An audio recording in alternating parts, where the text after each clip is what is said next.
You sit down at your desk in the morning, determined to finish that one critical task. You open your laptop, but then your phone lights up. A new message in the work group. You reply quickly. While you're at it, you check your inbox. That reminds you of an unresolved conversation from last night. 10 minutes pass.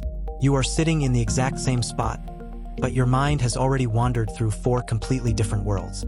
And when you finally look back at your blank document, you feel exhausted. Most people attribute this exact scenario to a lack of self-discipline. They tell themselves they just need to try harder, focus more, build better habits. But what if the problem isn't your willpower at all? What if the real issue is that your attention has never been given an uninterrupted space to actually thrive? Welcome to SZLK Insight. Today, we are dismantling the myth of discipline. The truth is, you are not lacking focus, you are just constantly interrupted. And what needs fixing isn't your brain, but the daily environment that grants noise an all-access pass. Let's look at the hidden cost of a simple interruption.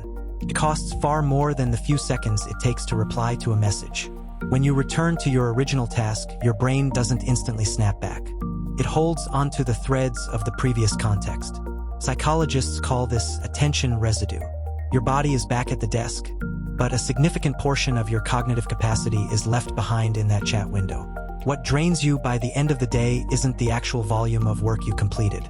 It is the constant, invisible cycle of leaving, returning, and recalibrating your focus. The red dots on your lock screen, the ever-present chat bubbles, the text boxes waiting for a reply, they are all constantly inviting you to take just one more look. You didn't actively choose to be distracted, but your field of vision is perpetually keeping the door open for the outside world to walk right in. To fix this, we need to understand how noise actually enters your workflow. There are 3 primary entry points that constantly hijack your vision. First, notifications. Modern interfaces package everything as now. A friend's random emoji, an algorithmic news recommendation, and an urgent work request all arrive with the exact same visual and auditory signal. Because the signals are identical, your brain stops evaluating what is actually worth your time. Instead, you are conditioned to react to whatever appears on the screen, treating all inputs as equally urgent. Second, relationships and unresolved communication. Uncertainty occupies long-term mental space. Waiting for a reply, second-guessing someone's tone in an email, or repeatedly checking the status of a message allows an event that hasn't even happened yet to continuously hijack your present moment. It acts as a background process, quietly draining your battery. Third, cluttered interfaces. You simply see more than you choose to engage with. Recommendation feeds, auto-playing videos, multiple open browser tabs, and a chaotic desktop make the next step always look more appealing and easier than the current deep work you need to do. Your attention doesn't disappear all at once.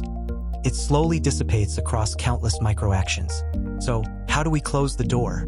The answer lies in a 24-hour visual field calibration. Stop trying to out-willpower your environment. Instead, change what you see. Step 1. Observe. For the next day, record the first thing that entered your field of vision during your last 3 distractions. Don't judge yourself, just track the trigger. Step 2. Remove. Identify the most frequent offender. Maybe it's your phone screen, a specific app, or a cluttered second monitor. And physically remove it from your primary field of vision for 24 hours. Step 3. Replace. Put a visual anchor in its place that points only to your current action. Could be a single sticky note with your most important priority for the day.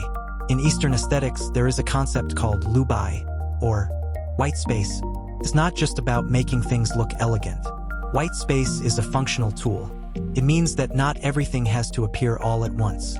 Establishing boundaries means that not every calling requires an immediate response. If you use sheer willpower every single day to resist an environment that constantly invites distraction, exhaustion is not just likely, it is inevitable. A much more sustainable approach is to make what truly matters easier to see, while stripping noise of its right to enter at will. Do just one thing today. Find the noise entry point that most frequently invades your vision, and banish it for 24 hours. Observe whether it becomes easier to return to yourself when the outside world is no longer deciding where you look next.